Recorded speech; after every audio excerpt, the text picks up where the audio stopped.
So it's not too long at all now before Samsung whips back its metaphorical Mac and gives us all a good long hard stare at its latest freshest flagship smartphones, the Galaxy S22 family. But seemingly mere moments before that happens, Samsung has finally managed to release this wee beauty here, the Galaxy S21 FE, the fan edition version of last year's flagship blower. Now, the original Samsung Galaxy S21 was a tiny little handset, but it did have a few little issues, including some ropey battery life to say the least here on the Exynos model. So the question is, can the Galaxy S21 Fan Edition paper over some of those cracks and provide the killer user experience that we're all crying out for? Well, as far as the pricing goes, the Galaxy S21 FE is barely more affordable than the standard S21 flagship, starting at 699 quid for the 128 gig model, and that price jumps another 50 quid if you want double storage. Although Samsung is also chucking in 3 free months of Disney Plus actions. You can basically binge on Moana all through winter, get yourself through this miserable fucking season. That's enough waffle. I'm now going to take you on a full-on tour of the Samsung Galaxy S21 FE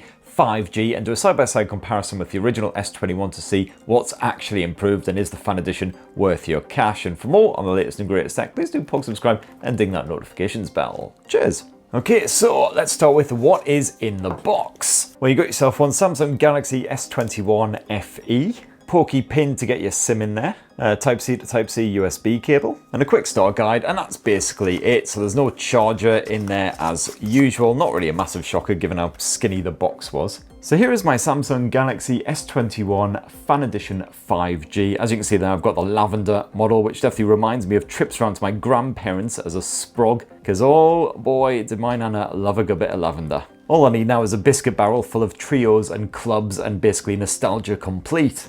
As well as lavender, you can also pick up the S21 Fan Edition in olive green, otherwise you can also grab it in standard white or black if you prefer something a bit more discreet. It's not too different from the original Galaxy S21 colours. As you can see here, this is a sort of purpley version, and as you can see there, the design hasn't really changed up too much either.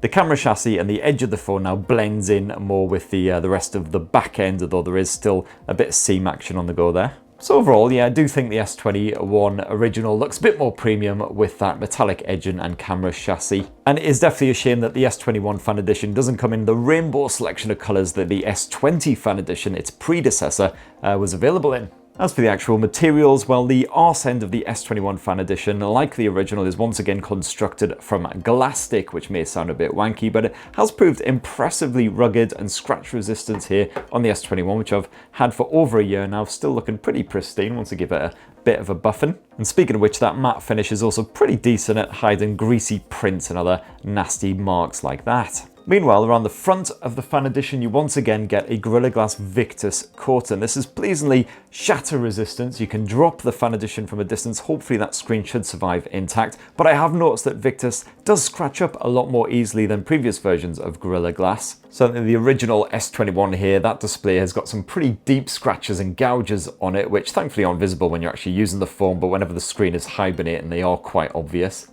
So yeah, you may want to slap a screen protector on the S21 FE as there's not one pre-installed, but the good news is you do have full IP68 water and dust resistance, just like the original S21, so the Fan Edition can get dunked in a bath or sink or whatever and survive just fine. And while the original Galaxy S21 was pleasingly compact, one of the most miniature phones of 2021 at 6.2 inches, the size has been boosted for the Fan Edition to 6.4 inches, so not quite so pleasingly compact, although there's not much difference between them. Thankfully, those bezels surrounding the display are just as skinny as before. And if you actually give the S21 Fan Edition a bit of a prod, get that SIM tray out there, you'll see it's a double-sided affair, so 2 SIMs at once, but no room for a micro SD memory card to expand the 128 gigs or 256 gigs of onboard storage, just like the original flagship. As far as the actual software goes on these smartphones, the Galaxy S21 Fan Edition is in the exact same state as the standard S21. You've got the latest, freshest Android 12 on there with a lovely bit of One UI 4.0 smothered on top. So you've got all those lovely new Android 12 features. For instance, whenever the phone's camera or microphone is in use, you'll get a little notification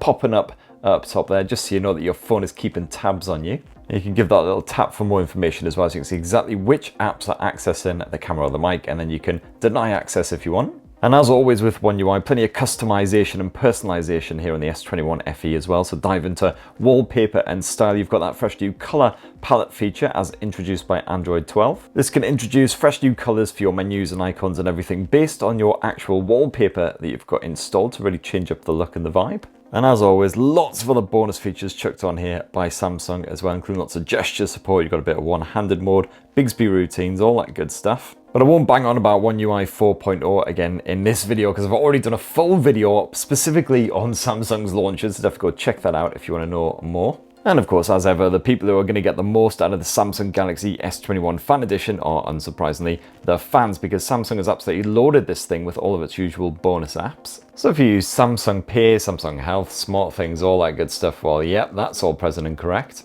And when it comes to actual Android updates and security updates, Samsung is one of the better manufacturers out there for sure. Basically, outside of buying a Pixel smartphone, you can't really do much better. You're pretty much guaranteed to get regular security updates. Both the S21 and the S21 FE are up to December's security patch, for instance. And the actual screen tech on the Samsung Galaxy S21 FE is exactly the same as on the original S21, just a little bit bigger. Basically, it's once again a dynamic AMOLED display, 20:9 aspect ratio with a full HD plus resolution, 2400 by 1080 pixels. And I really like Samsung's smartphone panels because they're super bright. You'll have no problems with visibility even on a really sunny day here with the S21 FE. Very punchy as well. You're set to the vivid screen mode by default. So those colors really shine, although you can temper things down a little bit if you prefer slightly less slap you in the face vibrancy. Fantastic viewing angles as always, and of course just a tiny little bit of intrusion from that selfie camera, which is a pinhole cutout up at the top end of that smartphone. You've got all the usual eye comfort modes and other display tools as usual if you dive on into the settings, and it is a 120Hz panel, again set to high refresh by default.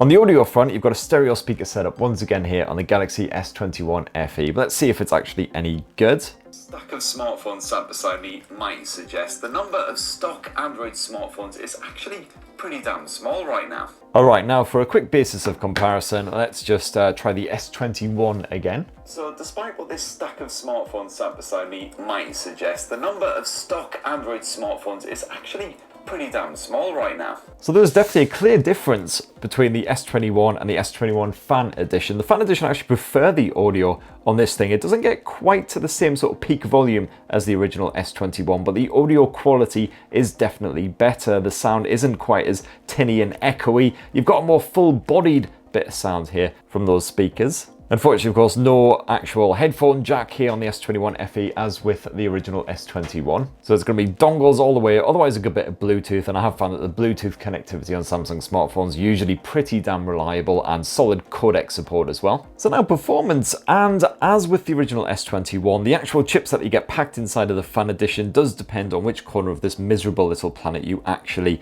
choose to live in. You'll have the Snapdragon 888 if you live in the likes of the US, whereas here in Byyyeeeee we have, unfortunately, Samsung's Exynos 2100 instead. However, my review sample of the Samsung Galaxy S21 FE comes with just 6 gigs of RAM stuffed in there, whereas you've got 8 gigs in the original S21, hence a slight discrepancy in the Geekbench scores. And I did notice when I was setting up the S21 FE that it did seem to be struggling a little bit with downloading apps in the background and also doing general tasks in the foreground, but touch wood, now almost 24 hours later, it does seem a lot happier with life and everything is nice and silky smooth again. So even though it's got a little less memory, it doesn't seem to be impacting that performance. And if you are a gamer, then yes, the Fan Edition can handle pretty much anything you throw its way, just like the original Galaxy S21, though more demanding titles like Genshin Impact, if you boost that up to the highest detail settings and stick it on 60 frames per second, the Fan Edition does fill its pants just a little. You will see some jankiness and juddering in that frame rate, but if you just dial down the graphics a little bit, then you'll find you'll get a nice silky smooth experience there, perfectly playable. The screen responsiveness, no issues with that whatsoever, again only a tiny bit of minor intrusion from that selfie cam. And of course here on the S21 FE, as with the standard Samsung Galaxy S21, you've got that game booster feature as well, so you can set a good bit of priority mode, make sure you're not getting interrupted by notifications or anything like that. You can also record the action, you can monitor the temperature of the smartphone, monitor the memory usage, and check how much battery life you can expect if you keep on gaming. Because one of the biggest problems with the original Samsung Galaxy S21, certainly this Exynos model, was the battery life, which frankly was a massive pile of pants. Clearly Samsung has heard our wails of frustration and has hopefully rectified it here on the Fan Edition, which sports a larger capacity battery. It's now 4,500 milliamps as opposed to just a measly 4,000 milliamps. So here's hoping that size boost is going to be enough to solve the problem. I will be doing an in-depth review of the Samsung Galaxy S21 FE after using it as my full-time smartphone for about a week or so check back next week to see if it really did help. When it comes to recharging the Galaxy S21 FE, though, there's been absolutely bugger all change there. 15-watt wireless charging support, otherwise 25-watt wired charging. You will have to provide your own adapter though, because once again, bugger all plug in that box. So let's finish up this unboxing and side-by-side comparison with a squint at the camera tech. And while both the Galaxy S21 and the S21 FE sport a triple lens arrangement, it is actually slightly different optics on these two blowers. With a cursory glance at those camera apps, it appears that nothing has really changed. The toggles and general features remain the same. You've got the exact same set of camera modes on both of these smartphones, and as usual you can rearrange them as well, so you can bring some into the main camera UI or chuck them away into the more section if you don't really use them very often. The S21 FE seems to sport the exact same 12 megapixel primary sensor as the original flagship smartphone, and you also once again get a 12 megapixel ultra wide angle shooter as well for a very different view of the action. And here's just a few quick side-by-side shots that I snapped in the past 24 hours with the S21 and the S21 Fan Edition, so you can see how they stack up. But I will be doing an in-depth review of that camera when I fully review the S21 FE next week. However, the original S21's 64 megapixel so-called telephoto lens has been replaced in the Fan Edition with an 8 megapixel shooter, and this may have a lower resolution, but instead it offers a proper 3 times optical zoom, plus a combination zoom that tops off at 30 times. The only other apparent difference between the Galaxy S21 and the S21 FE is when you dive into the video tech. If you try and change up the resolution by stretching all the way up to the top of the screen. So you'll see that here on the original S21 you can shoot Full HD or Ultra HD at 30 or 60 frames per second, but you also have an 8K at 24 frames per second option as well. Whereas here on the Galaxy S21 Fan Edition, this actually tops off at 4K at either 30 or 60 FPS. There is no